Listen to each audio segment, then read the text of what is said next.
Hello everybody and welcome to stage 3 of Giro d'Europa. We're coming to you today live from Tempelhof Airport in Berlin, and I'm joined by Riley Harvey. How you doing, Riley? I'm great, thanks Mike. It's looking like it's going to be a great evening of racing again. Can't wait to watch it. Yeah, I think it's going to be a fast, frenzied, chaotic race. We're on the flat crit circuit. It's only 950 metres per lap. It's going to be a big field. So I can see there being a lot of carnage, lap riders being overtaken, people going early.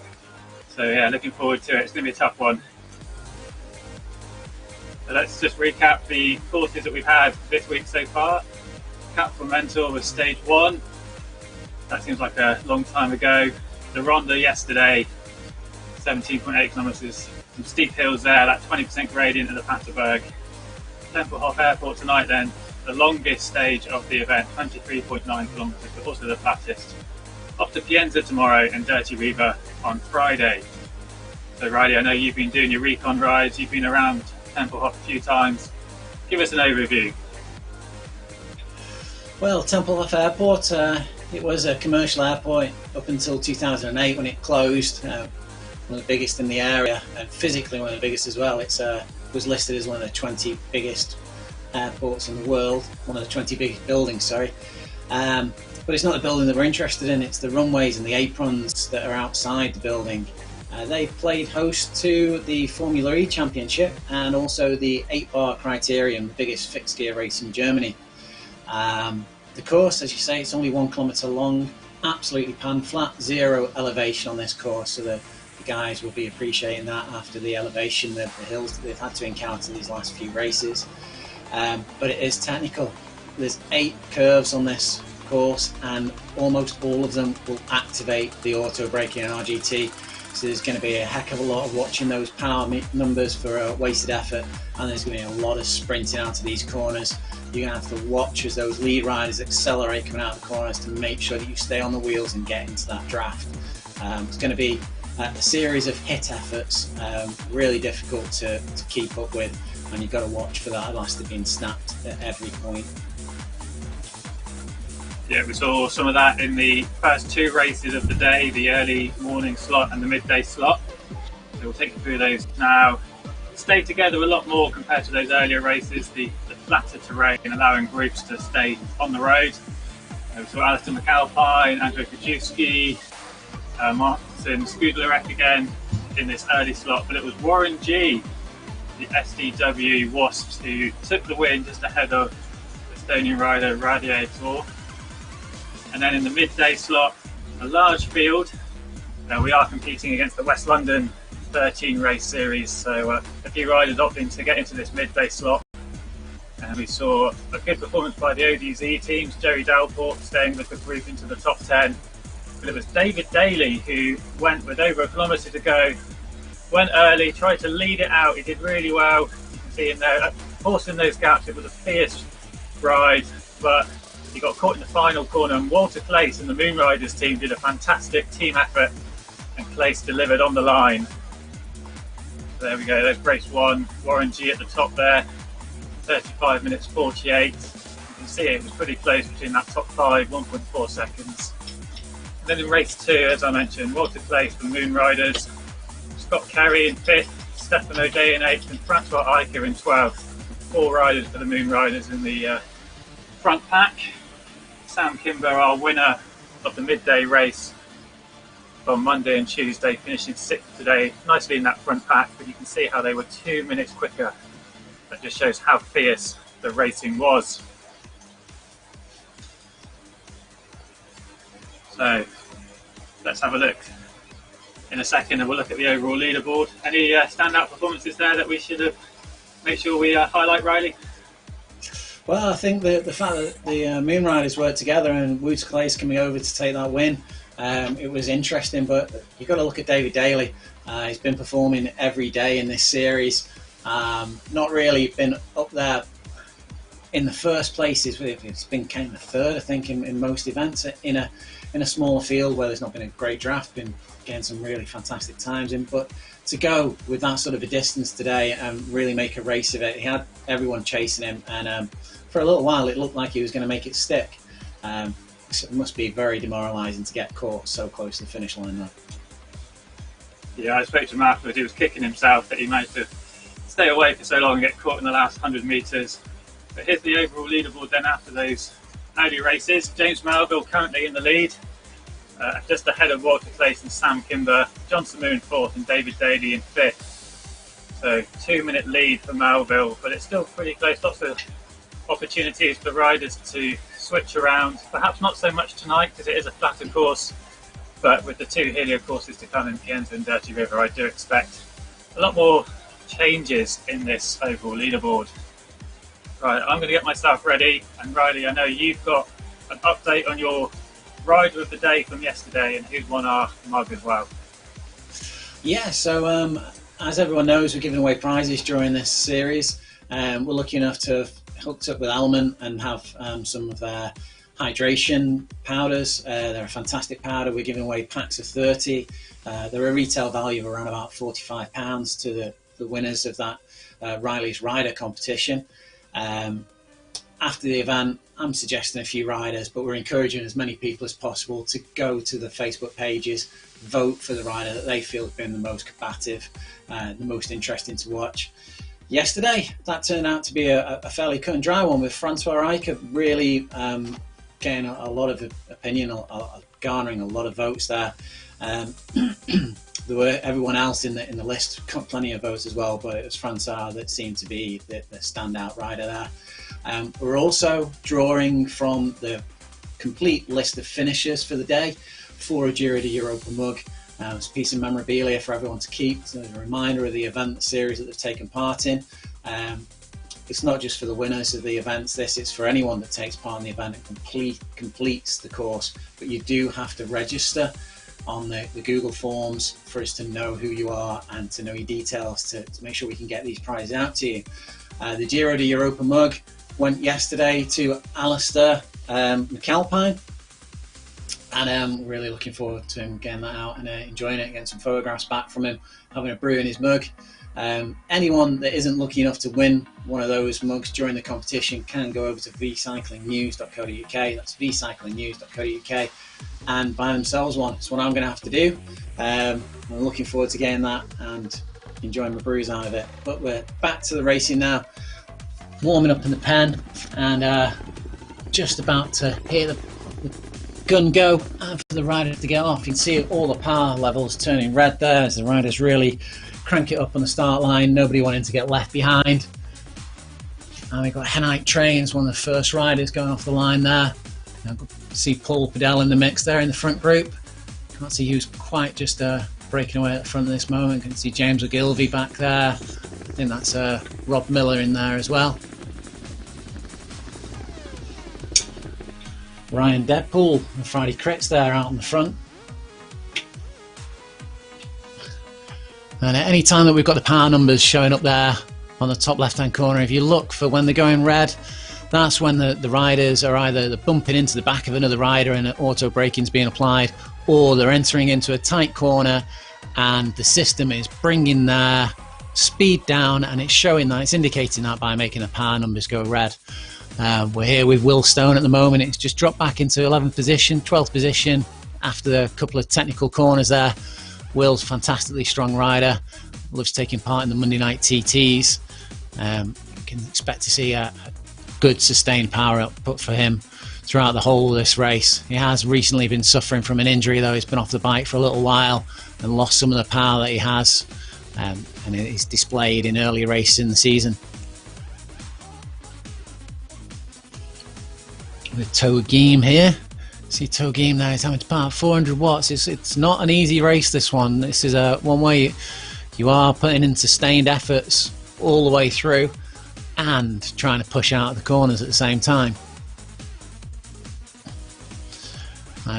We mentioned that the Temple Airport were on the runways and the aprons that form part of the airport runways here, and if you keep your eyes open in the distance you will see the old aircraft tower, the control tower out in the scenery there.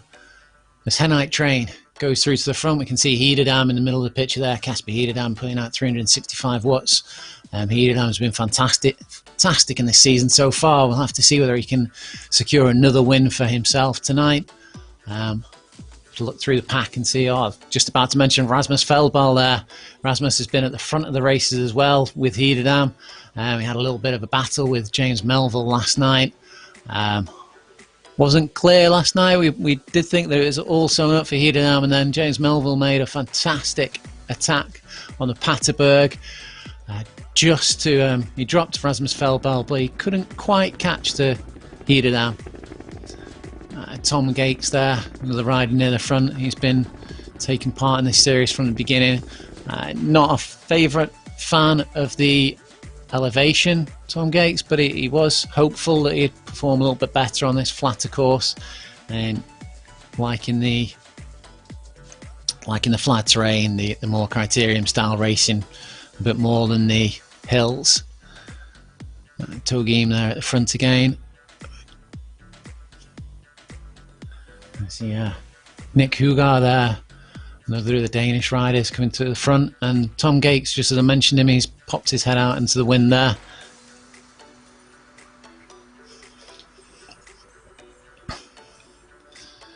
You see it's been an aggressive start.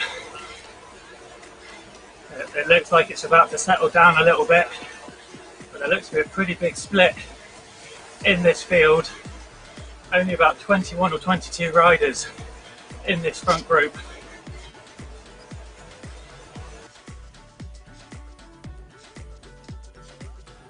You can see them just there on the right hand side, passing behind.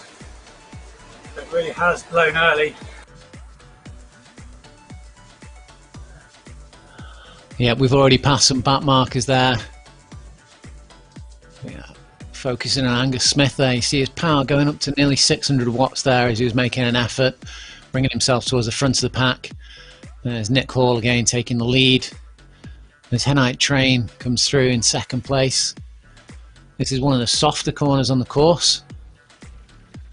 Not too much braking involved there, not too much of the auto braking, but again you can see straight away there power numbers turning red as the system applies auto braking, and Rasmus Feldball putting an effort in on the front there and opening a small gap up on the group.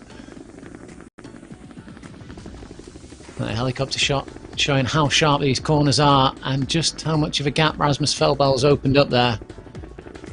We have still got a long way to go in this race. It's unlikely they'll be able to make this stick, but if a teammate or two come forward to him, bridge to him, and are able to share the work, they can get away.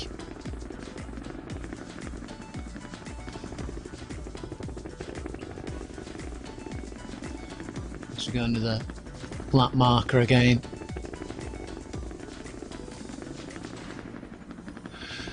So I rode this course yesterday and I was averaging on my own around about 1 minute 45 for a lap, and I expect that these guys are going to be doing that in around about 1 minute and 30. We'll have to keep an eye on the times as they go through.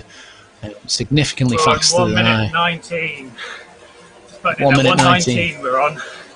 Yeah. Fantastic. It's very fast. And there's 22 in this front group.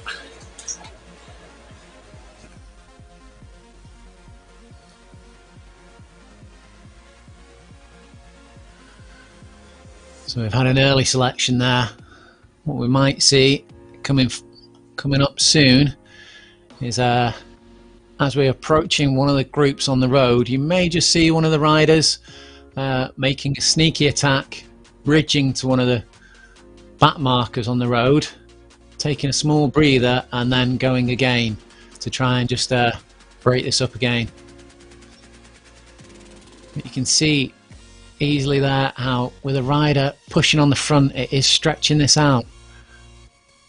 Oh, Daniel Cadiz. It's the first time that I've seen him on the front there. Nick Hall again. Easy to spot in that bright yellow kit. Coming past one of the back marking groups here. You've got to be careful for the auto braking. You do have to push when you're coming near to these groups. If you're not pushing hard enough, then the system may not realise may slot you into one of these back marker groups and think that you're trying to draft them. You have to push as you're going past these back markers to make it clear that you want to go through. You don't want to sit in behind them. Yeah, that nearly happened to me just then. So I had to get back on the power and push through, make sure I didn't get drafted into one of those slower groups. But I'm safely through. Just trying to manage my effort.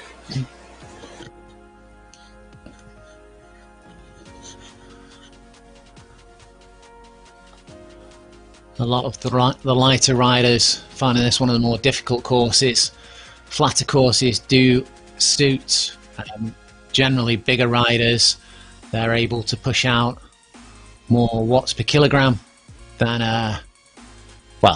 more raw watts, sorry, than the lighter riders. The watts per kilogram metric more accurate whenever you're looking at hill courses. So when you're looking at a flat course like this, it is important to look at the raw watts and not the watts per kilogram whenever they're up on screen, to give you an idea of how much power is being produced.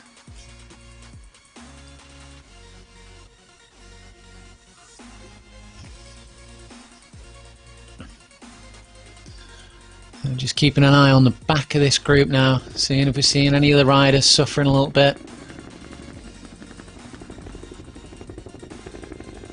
Nicky Hugard back on the front there. And we're just seeing the remainder of the pack there going through. That's the big split in the peloton.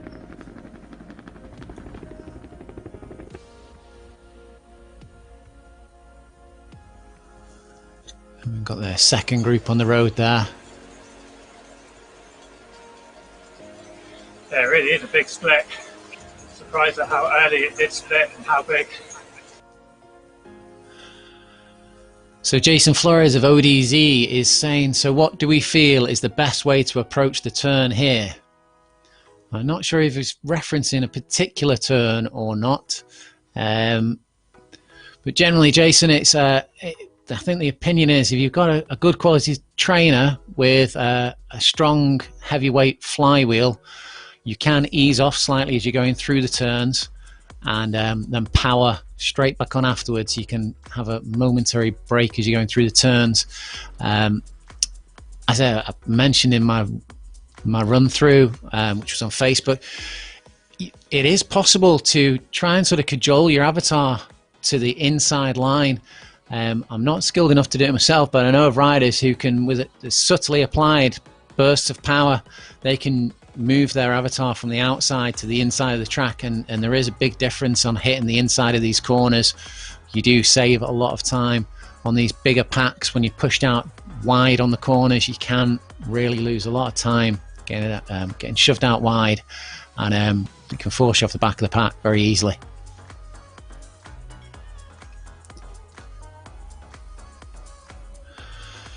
Yeah, so Jason just elaborated there. On the gentler corners, hold your pace. Just keep the tempo rolling through. They're not going to apply much active braking on you. On the harsher corners, I think it's possible to have a small breather as you're going around there, and then come straight on the power afterwards and sprint out like you would in a real crit race. Just ease off the power slightly, and as soon as you've come around the corner, hammer it and try and create a break. So we're still lapping at 1 minute 20. We're a third of the way through this race now, but the pace is not dropping at all. It's still on fire.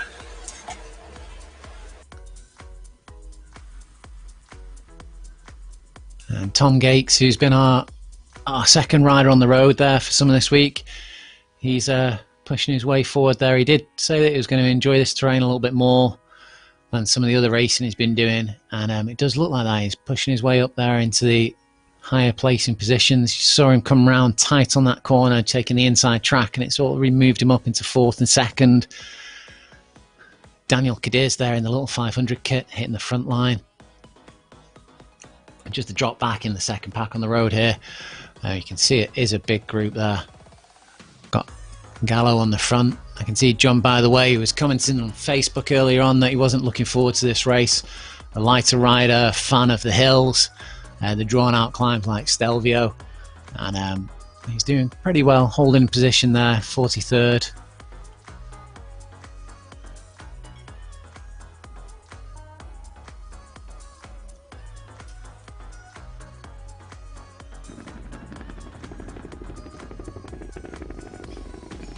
Rasmus Feldball once again taking the front there, taking a push, getting a tight corner on that hairpin and coming through, a little bit of clearance. Henite trainer Angus Smith there having to push hard to keep in his draft. And Nicky Hugar, his countrymate, I'm not sure if they're teammates in real life, just coming through there, taking a little bit of the work on the front, keeping the pace high.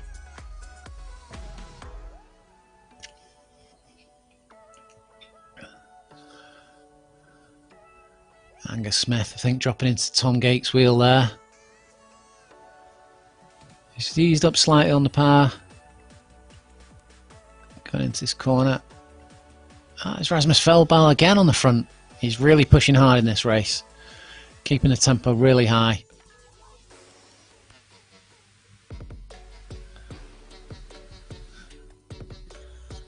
We just come through under the start-finish gate again. Rasmus Feldball, 400 watts there. He's hunting out to win. He's been close the last two stages, but hasn't actually made it over the finish line first. This could be the night for him.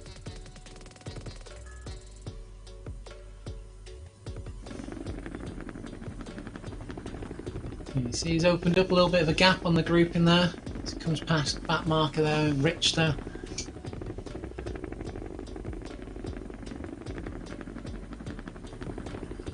Corvig there, 48th position. A little bit of can be a little bit confusing now whenever the pack is following. I think Rasmus Feldball and Colvig are in the same kit there, and it's possible that some of the pack might be thinking that Colvig is actually Feldball.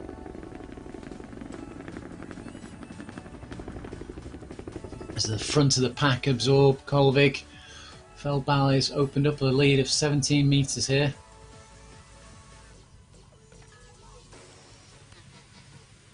Angus Green, Henite train,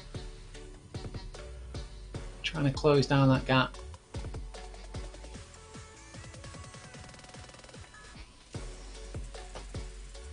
Feldball is up there, 260 watts, 400 watt efforts. Pushing hard.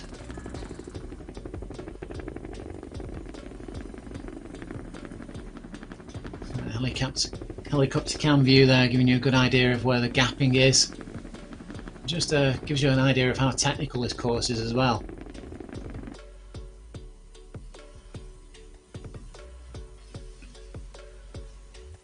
Henite train, another rider who's been on the front and active. 400 watts there, just see he's eased off slightly in that corner. Oh, Feldball eased off, Angus Smith's gone through it and into the lead. The pair of them are off the front of the group though. Feldball's up to him, past him. Will Angus Smith work with him? It's still a good sized group in behind. Plenty of opportunity for these guys to work together. 20 riders. So 2 riders on the front, not too much to worry about just yet.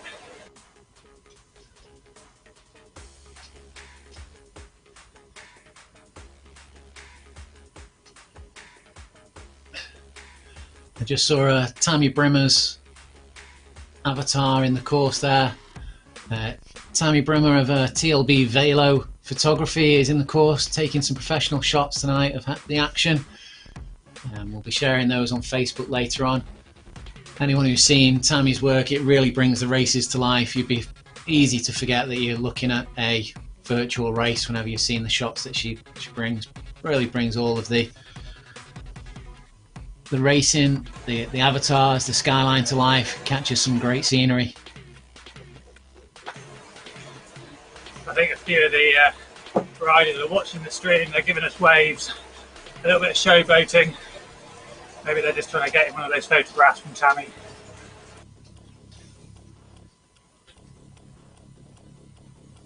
Tom pushing off the front here.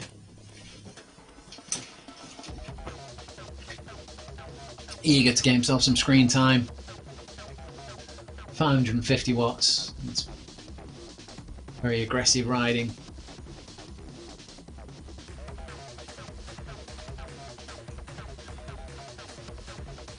That's the main pack coming through. Very dramatic shot as they shoot over the camera there. So it's still looking to have around about 20, 21 riders in this front group.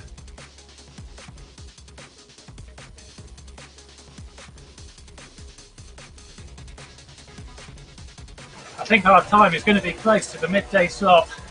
We're on about 33 to 34 minutes at the moment. 33 minutes 30 seconds was that lunchtime slot time, so we could see quite a bit of jumping around in that GC.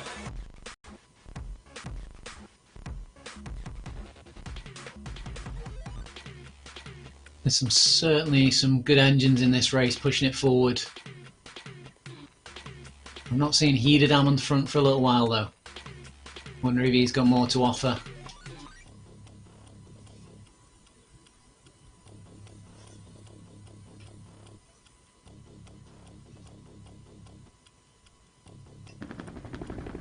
I can see Rockwell in the pack. 5-day event. So you might just be feeling those efforts from the first 2 days. Maybe just keeping an eye on the next 2 days. I can see Rockwell in the pack, Mike. He was one of the winners earlier on in the week, wasn't he? One of the earlier sessions. Yeah, that's right. Monday and Tuesday he was in the early time slots. He's here in the evening time slot today, riding for no pins R3R.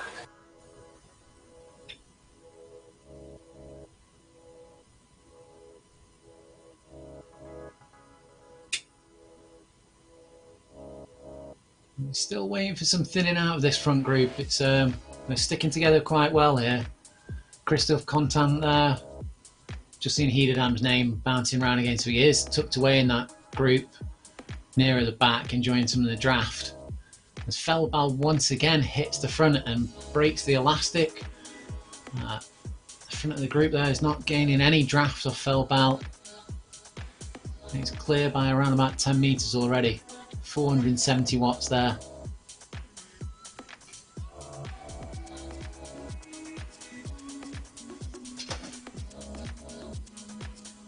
Hen Night Train, first rider leading the chase.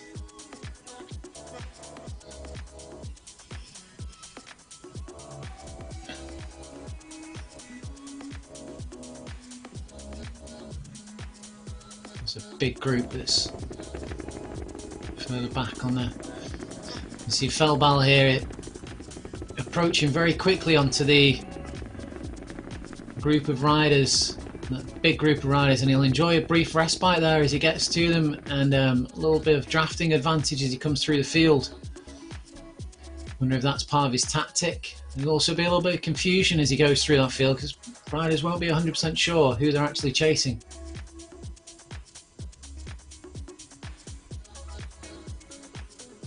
See Angus Smith coming up hard now.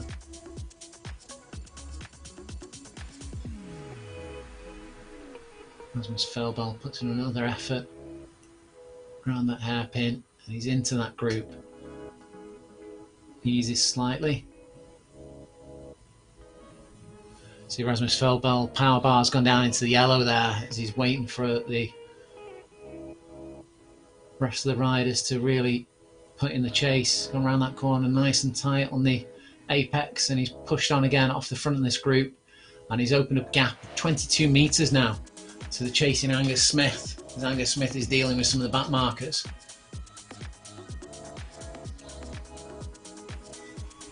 That's our two groups going through there.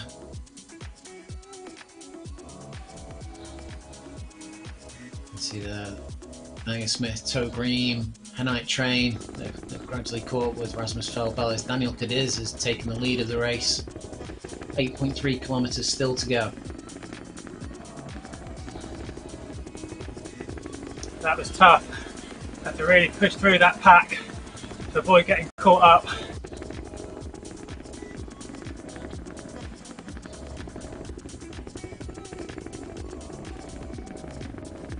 We see Hederdam now. Another Danish rider's taking the lead of the race. I do wonder how much of the fatigue is in his legs from the last 2 days' efforts.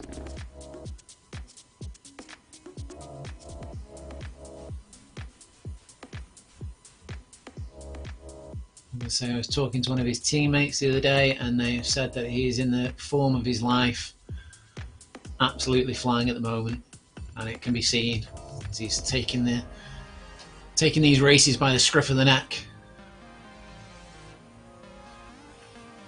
You see how much Mike's enjoying the race there now. Hi there guys, I'm up towards the front, I'm in a decent position, 2/3 of the race done, just about holding on now towards the finish. When it starts to get spicy and we see these attacks, such as Hederdam putting in now.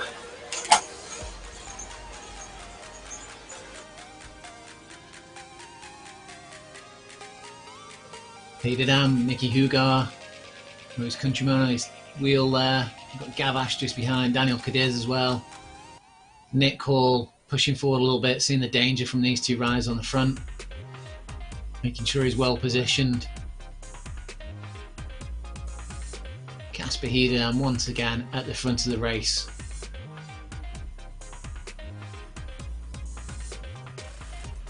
It's, when you've got the legs to control the race from the front, that's some going.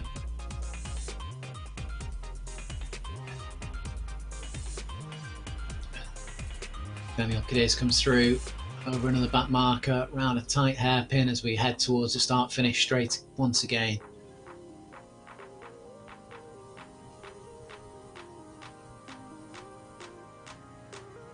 And we have 6.7 kilometres of this race left to go. Still a group of around 20. There's not been too many dropped out of this group since we had that initial separation. I think we're going to start seeing the lap times come down even further as they really turn the screw and try and thin this out a bit more. Yeah, it's got a bit tricky as we've passed groups. Lap riders have jumped in, so our group has swelled a little bit bigger than the 20 riders in the front group. It is a tactic that happens on indoor racing. It does make it a little bit more challenging, making sure you're picking the right wheel. Yeah, people trying to limit the losses on the event. They'll see the lead group come round, they'll jump in there and try and enjoy the draft of some of the faster riders on these events so that they're not losing too much time on the overall GC. I'm seeing Joris Shepherd's that name there, he's in 8th position. And Daniel Cadiz, Rob Miller, Angus Smith, all at the front of this race now.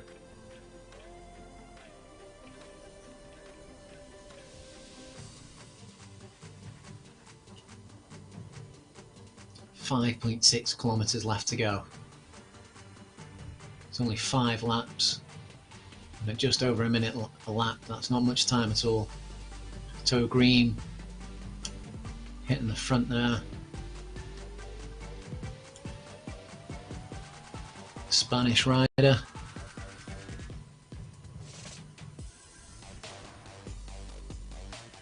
We are seeing frequent repeats of the same names hitting the wind here at the front of the race though. Headnight Train's been there frequently. Tom Gates there a lot. There's Daniel Cadiz, and obviously there's Hederdam and Rasmus Feldbal. And you are wondering to yourself whether these riders are doing too much on the front, trying to control this race and force the pace, and some of these riders just sitting in behind them are enjoying the draft. And that's Mike Lister coming up into 3rd position there. Around the corner, Tom Gates leading it out, going to the start-finish line again. Just moving myself forward, keeping an eye on the pack. Don't want to be too far back in case there's a move that goes. Yeah, as we were saying on the run-in, David Daly, he went with around about 2 laps to go. well, a little bit over a lap I think it was, and he nearly made it stick towards the finish. He was only overhauled on the last corner. So it is possible you're going to see an effort like that. And with some of these riders in here, you can see Casper Hederdam, Rasmus Feldbal going from even further back than 1 kilometre. They've got the sort of legs that will take them all the way to the finish from about 2 kilometres. They'll make it difficult for anyone to overhaul them.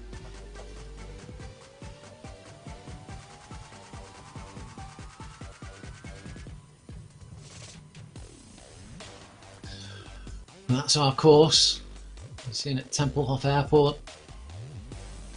That whole area, that whole pale grey area in the middle is now a public park. And the airport building, the museum, and the track's used for all sorts of different events now.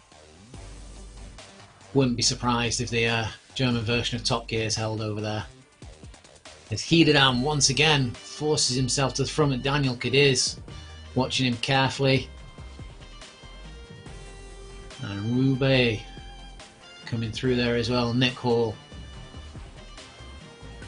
I think we've now got the front group slimmed down again to the riders who are actually in that position.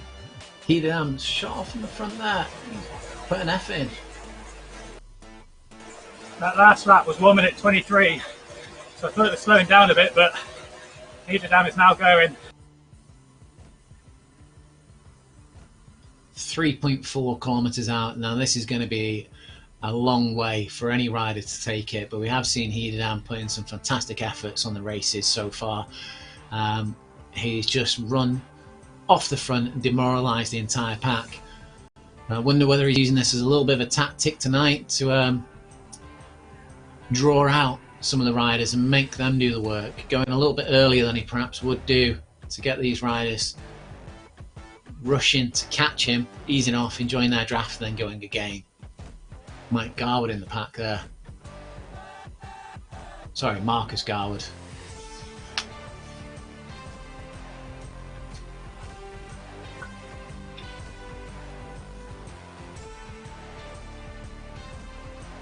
Another great rider, rode in support in K2 Let's Ride Across America, a Tabor attempt this year. He rode a lot of time with her, keeping her company. So we go back to the front of the race. Angus Smith taking a little bit of a punt off the front here. He's not opening up much of a gap. I think that was just a bit of luck positioning and perhaps enjoying a bit of a slingshot off the draft. Rasmus Feldbal. This is his power bar going red. Angus Smith there, keeping away at the front a little bit.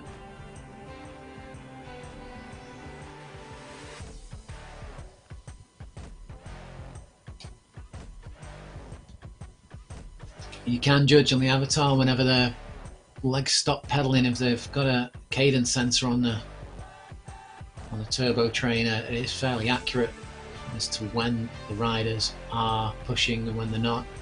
Once again, Hederdam on the front of the race. Casper Hederdam, I think that's Daniel Cadiz following his wheel. I think that the pack have learnt from the last couple of days that Hederdam is not a rider to be let off the front. You can't give him any space.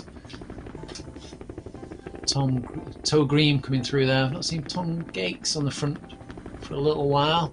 I wonder if he's just enjoying a little bit of a break in the draft, saving his legs for a big sprint towards the end.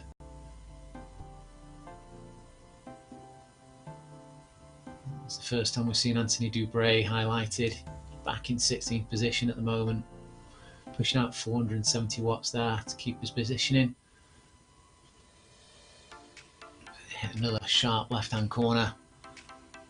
Hederdam again at the front of this race. I think that's Rasmus Feldbal with him. But it's Daniel Cadiz. Daniel Cadiz running through there with Hederdam.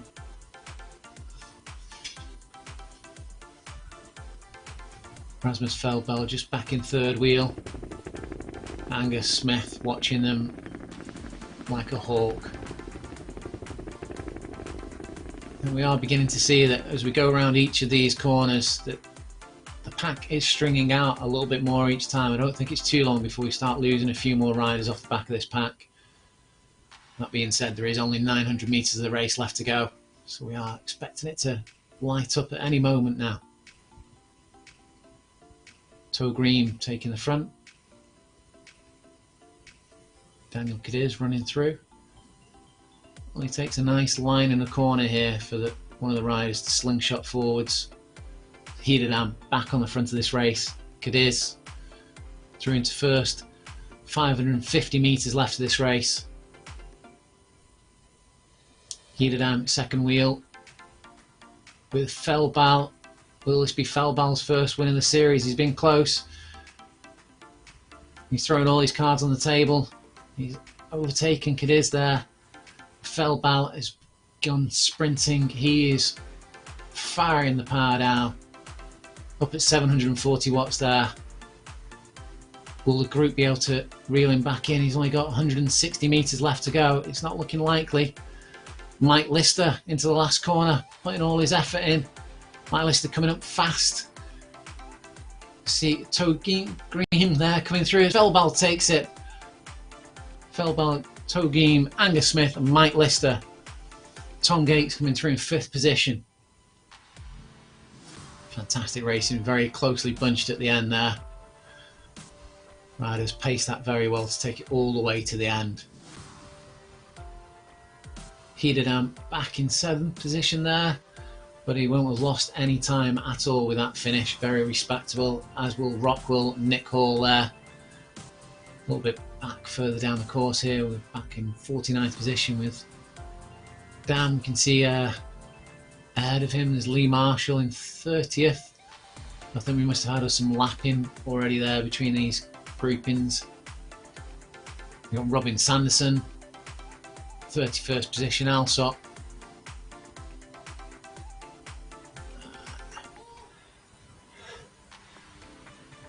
Going to hear a thing from Mike Lister now, he's just catching his breath.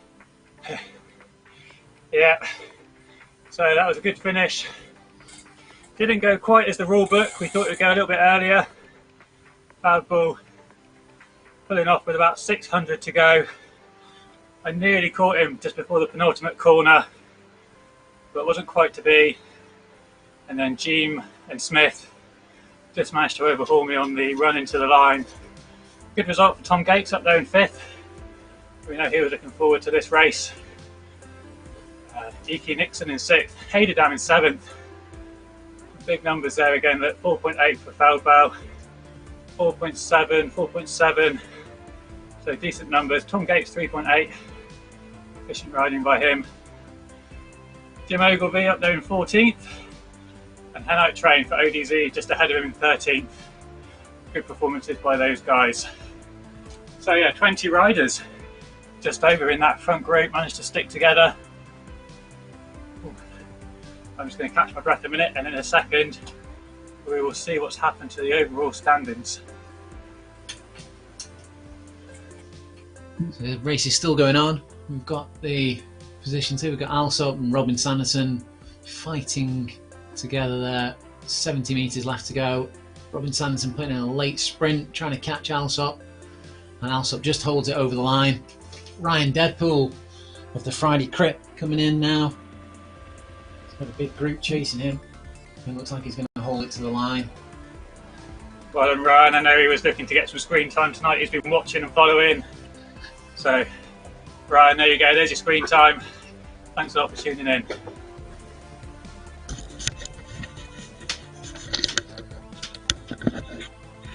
40 seconds. A couple of riders probably now a little bit annoyed that I've been talking over their finishes, haven't they? But I'll let you get on with the reading through the finishes. Oh, we're back in 44th position with Hayes now. He's just coming up on the finish. 240 metres left to go. Fantastic finishing times from all these riders. They've all managed to finish the course faster than I did. I'm sure there'll be some PBs set down today. That's really interesting that it's, to say, it's so close between this race time slot and the early time slot. So we thought that it was going to be this time slot that was going to be the fastest, but it was very close. 33 minutes 31 seconds was the midday slot. 33 minutes 24 seconds for this evening's winner. So very close there. I'm sure those riders that normally ride the evening slot but went for the midday one might feel justified in their decision now. Although I think some of them are riding as we broadcast in the West London race. So a little bit of extra effort for those guys, and if they're continuing on the series tomorrow and Friday, will it be an extra effort too many? There's Otalo, Koala, Kovig and Dam come through there. Equi's coming through as well. I did get to catch up with Francois Riker earlier on today, and he was saying that he'd spoken with a few of the guys and they were going to ride the midday slot for a number of different reasons, but one of their main objectives was to not lose time over the evening slot, so that there was a few of those riders riding together to keep pace extremely high all the way through that race, for competition wise, but also they wanted the overall competition. They wanted to be still competitive in the GC. So yeah, it looks like they've achieved their goal there. Yeah, we saw the ODZ guys, they were streaming the midday slot as they've been doing all week, so thanks a lot to you guys for bringing us extra coverage of the midday race. And we were watching that, and you could really see that it was fast laps, it was a very ferocious pace, and yeah, despite being a slightly smaller field, you can see that they really did lay down that pace. So here we go then, the series standings updated for stage 3, and all 3 races now complete. And it is Casper Hederdam still on the front. His lead is under 1 minute, 57 seconds there back to James Melville. And Rasmus Feldball, tonight's winner, he's there in 3rd place currently, 1 minute and 3 seconds further back. Could all change, we know we've got hilly courses to come. Daniel Cadiz in 4th, Nick Hall in 5th, Christophe Contant 6th, Patrick Roubaud in 7th, Angus Smith in 8th. Joris Shepard's still doing well. He limited any losses this evening in that crit race. We knew that wasn't his favourite course. He managed to finish in that front pack. And Walter Place there, our lunchtime winner, in 10th place. I stay in 11th, and Sam Kimber in 12th. He's been doing the early slots, so he's doing well to stay right up there near the front of the pack. Anthony Dubray in 13th, Gamache 14th, Alex Rockwell racing in the evening slot for the first time, gained a handful of seconds over some of those early slot riders. John Samu, David Daly, Francois Riker, who we saw in those midday slots. Romuald Garcia there in 19th. We haven't seen much of him on the road, but it looks like they've been fairly consistent, sneaking into the top 20. Looks like they had a pretty decent ride on Deronda, and they managed to finish in the front pack today. And then Marcus Garwood rounding out our top 20. So 5 minutes, 6 minutes or so from 20th up to the podium. And we've got round about still an hour and 15 minutes of racing still to come. So I imagine we will see this jumping around a bit. Right, that's the top 20. Riley, what did you make of that? Great job again on the commentary. Who are you thinking are your current top 3 riders of the day? Well, from today's racing, I've got to pick out Tom Gates. I think he was saying that he was going to perform well on this race, and he definitely delivered. He spent a little bit of time on the front of the race, but he also managed to get in the draft and was really efficient. So he saved loads of energy and managed to push through. You mentioned Joris Shepard there, a lighter rider, not suited for this terrain, finished really well. And Angus Smith, I think, as well. He stood out for me a little bit in this race. You know, Hederdam, got to mention him as well. He's been racing fantastically, as has Rasmus Feldball. But yeah, I think those are my 3 Riley's riders. Tom Gates, yeah, he's my man for tonight. I think he did really well. I was impressed. Well, I asked for 3 and he rattled off about 10 names there. I got to add in there the Moon Rider guys from lunchtime. They put in a great show. David Daly, he really lit up that final lap as well. He was so close to doing a 1 kilometre sprint to the finish. He was unfortunate just to get caught, but he's the only rider we saw today really try something in the penultimate lap. And Warren G as well, he's been consistent in those early races, in the early morning slot, and he got rewards today with a win as well. So a lot of choices. We'll get the Facebook poll up just after the broadcast, so please check it out. And yeah, I'm sure it'll be a competitive fight for the electrolyte drinks from Element. Definitely, yeah. I'll try and keep it just to 3 on my my recommendations, but it's on the RGT users. It's a poll. You can vote for who I suggest, but you can also add your own riders. It is about the viewers themselves, about your opinions of the racing. So, you know, please don't be swayed by my opinion. You can get on there and add your own rider in, and you know, give a little bit of promotion to your own riders, your own teammates. Get them over there. Get some voting done. Yeah, I think maybe the ODZ guys have maybe been sneaking in on the poll. I don't want to put any unfair play in their hands, but they've been supporting each other. It's a fair tactic. There's a lot of clubs in the event, so yeah, like Riley says, get out there and support your teammates. Yeah, Jason Flores from ODC has been watching this evening, so I'll just give him a shout out, and also John Samu, Ned Bowen, Anton Renew. Thanks for watching, guys. We do appreciate it, and please give us a like or a subscribe on Facebook and YouTube. That's really appreciated. What have we got coming up tomorrow, Riley? We've got Pienza, haven't we? I know that's the course that you rode. You've been testing all of these.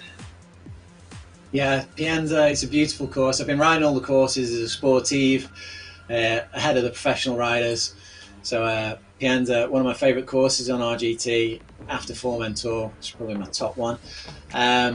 Pienza, it's great. You start off outside the city walls. Slight climb before you drop onto the Strada Bianchi, and a massive descent. There are a few sharp turns on this course, and one of them comes in the Strada Bianchi there as you turn a sharp left, scrubs your speed off, and then you work round to the right hand side, hit straight away by a nice little short sharp power climb. Moving away from there, a few rolling hills, hooks around to the left hand side, another one of these power climbs, and then you've reached the elevation, the most of the elevation on the back side of the course. Goes into a few rollers, another descent down, and then you turn hard right. Again, you've got to watch out for the auto braking on there. Entering into the Strada Bianchi, a little bit more of the Strada Bianchi there, and you go through onto a final hard right bend, back onto the tarmac, and then you begin the climb that's really going to be the one climb, I think, that separates the main part of the pack, which is the wall climb. Nice long climb, gives everybody a bit of time to get into the tempo, really push it up there, climbing back towards the village, the town, back up to the walls before you run round and do it all again. Course with a few short power climbs and some rolling terrain. It's really nice. You got to spend a little bit of time looking around you and seeing how nice this countryside is. Well, you can enjoy the scenery. I think the riders are going to be in another pain train. We'll be bringing you a Riley's Recon ride. That'll be up on Facebook early tomorrow morning, so you can watch in ultra fast pace, one lap of the course, with Riley giving us a little description, a little bit of history on Pienza as well. And then on Friday we'll be bringing you Dirty Reaver for the final race. I'm going to try and get some recovery. Got my Element electrolyte drink. We're having a little protein shake in a moment. And in honour of Pienza tomorrow, I'm having pizza for my supper. So I'm not sure it's the most healthy option, but I think I've earned it. I've burnt a few calories this evening, so I'm going to treat myself. Thanks a lot everyone for watching. I'll leave it up to Riley to round up, and I'll see you all again tomorrow. Good night, and thanks for tuning in. Well, it's been great as always to have you on board, watching the racing with us. It's been an interesting, short, sharp race tonight. Very technical for the riders. Like I said before, we're going to be having the riders poll up on RGT users Facebook. If you can head over there and get your votes in, vote for one of the riders that I suggest, or add your own suggestion to, that would be great. If you're on the Facebook stream, if you can like the page and follow, that'd be great. If you're on YouTube, if you can subscribe and hit the notifications, and you give the video a like. Helps us all. It gives us a little bit more enthusiasm to do more streams.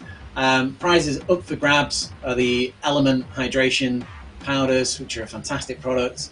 They're keto friendly, paleo friendly, really clean, no sugars. But we're also having the Giro d'Europa mug, which is available. It's going to be selected from a random member of someone who's completed the course today. So you have to complete the course to be in with a chance of winning the Giro d'Europa mug, which is a little piece of memorabilia for anyone to take away with them. If you've raced, if you've been watching, if you want to get your hands on one of these mugs, head over to vcyclingnews.co.uk and you can buy one for yourself. They're not too expensive, and we're running offers in the shop all through this week. If you're not too interested in the mug, there's a few other bits of memorabilia. You can get yourself a t-shirt, hoodie, all sorts of stuff over there in the shop. That's enough of the sales pitch. We're looking forward to great racing. Pienza's a beautiful course. Get on there, watch it. Oh, one final thing, can't forget to mention, Tammy's photographs. You've got to have a look at them on Facebook. You won't believe they're from a virtual racing event. They are that good, they're that interesting. And they just pick out the life, the action in the event, and we'll have those up on Facebook. Hopefully later on tonight, Tammy's got to go through them and select the best photographs, trim them, etc. But they're really worth looking at. Have some on the Facebook page later on, and I'll send some out through Instagram as well. So if you don't follow us on Instagram already, we're on Virtual Cycling News, V-Cycling News on Instagram as well. So follow us on Insta. Why not? We occasionally put out some interesting stuff. Great having you along with us, and we'll see you tomorrow for another great event. Have a great evening. I'll see you soon, Mike. Cheers, Riley. Cheers, everyone. See you tomorrow.